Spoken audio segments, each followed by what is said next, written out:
झांसी की रानी लक्ष्मीबाई एक ऐसा नाम जो आज भी देशभक्ति की मिसाल बना हुआ है।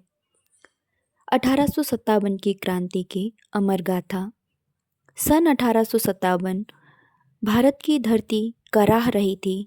हर ओर अंग्रेजी हुकूमत का अन्याय था। किसानों से जमीन छीनी जा रही थी, राजाओं से उनके राज और आम जनता से उनका सम्मान। देश गुलामी की जंजीरों में जकड़ा हुआ था, लेकिन इसी अंधकार में एक ऐसी ज्वाला जन्म ले रही थी जो आने वाले समय में इतिहास बदलने वाली थी। 19 नवंबर 1828 को वाराणसी के मराठी ब्राह्मण परिवार में एक बालिका ने जन्म लिया, जिसका नाम था मणिकर्णिका। उसकी आंखों में बचपन से ही डर नहीं बल्कि साहस बसता था। जहाँ दूसरी बच्चियाँ गुड़ियों से खेलती थीं, वहीं मणिकर्णिका तलवार पकड़ना सीख रही थी। घुड़सवारी, निशानेबाजी और युद्ध कौशल उसके जीवन का हिस्सा बन चुके थे। लोग कहते थे, यह लड़की साधारण नहीं है, यह तो जन्म से ही योद्धा है। समय बीता। 1842 में 14 साल की उम्र में मणिकर्णिका का विवाह झांसी के महाराज गंगाधर राव से हुआ। विवाह के बाद वह रानी लक्ष्मीबाई कहलाईं। झांसी को एक ऐसी रानी मिली जो न सिर्फ सुंदर थी बल्कि बुद्धिमान, निडर और न्यायप्रिय भी थी। प्रजा उन्हें सिर्फ शासक नहीं, अपनी संरक्षक मानने लगी।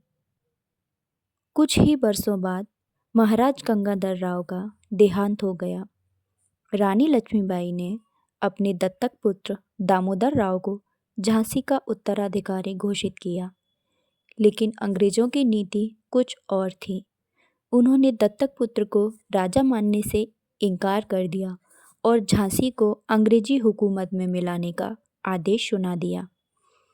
यह सिर्फ झांसी छीनने की बात नहीं थी, यह रानी के स्वाभिमान पर चोट थी। उस दिन रानी लक्ष्मीबाई की आंखों में आग थी और शब्द इतिहास बन गए, मैं अपनी झांसी नहीं दूंगी।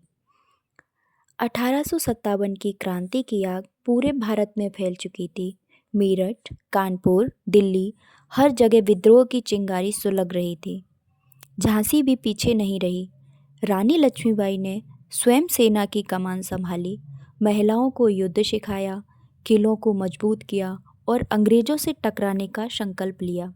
झांसी अब सिर्फ एक राज्य नहीं बल्कि स्वतंत्रता का प्रतीक बन चुकी थी। अंग्रेजी सेना ने झांसी को घेर लिया।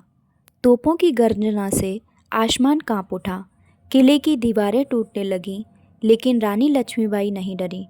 पीठ पर अपने दत्तक पुत्र दामोदर राव को बांधकर वह घोड़े पर सवार हुई, तलवार उठाई और दुश्मनों पर टूट पड़ी। उस दिन रणभूमि में कोई रानी नहीं थी, साक्षात वीरता खड़ी थी। झांसी अंततः गिर गई, लेकिन रानी नहीं हारी। वह ग्वालियर पहुंची और वहां फिर से अंग्रेजों के विरुद्ध मोर्चा संभाला। यह उनका अंतिम युद्ध था, लेकिन हौसला अब भी उतना ही प्रबल था। 18 जून 1858 ग्वालियर का मैदान युद्ध की आग में जल रहा था। रानी लक्ष्मीबाई गंभीर रूप से घायल हो चुकी थी। खून बह रहा था, लेकिन तलवार अब भी हाथ में थी। उन्होंने अंतिम सांस तक लड़ना नहीं छोड़ा। उस दिन भारत ने अपनी सबसे वीर बेटी को खो दिया, लेकिन उसकी आत्मा अमर हो गई। रानी लक्ष्मीबाई की मृत्यु नहीं हुई, वह इतिहास बन गई।